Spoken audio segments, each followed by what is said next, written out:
This is the color scheme that I use for my videos. Make sure you copy down the black. So the way to answer this question is to borrow one of our strategies from the reading section and basically find three wrong answers, and in eliminating three wrong answers, you'll find the right answer. The thing that's wrong with A is that that's the wrong unit. $61 per month is the wrong unit. Here, if you want to find the slope, if you're going to find the y-intercept here, it's at $61. It's right about here, and this line right here has a y-intercept of 61.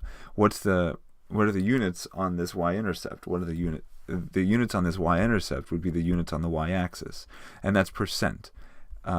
You've got 100% right here, 150%, 200%. The units on the y-axis are percent, and therefore the units on the y-intercept, 61 right here, would also be percent. So you can eliminate A because of that. And then 61%, oh good, the units are correct here. But what it really should say is average, because that's what we're looking at. Relative housing cost is percent of national average cost. This would be fine if this didn't say the word highest. Instead, it just said average cost, because that's what the y-axis is graphing.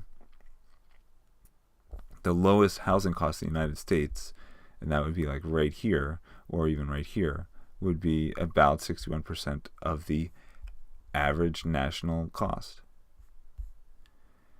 You can eliminate D. I've read C, and it seemed pretty good, but I just want to make sure that D I could also eliminate.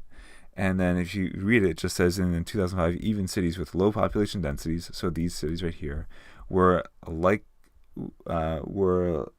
at least 61%.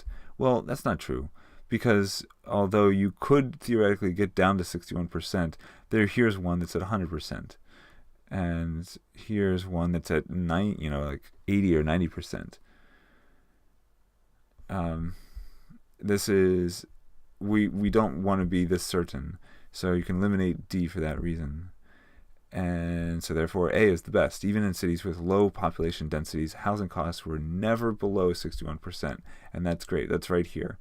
If you have this at 0, if the x-intercept, if you have a population density of 0, you're going to start at 61%. You're never going to get lower than 61% of the national average. So that's why C is the answer.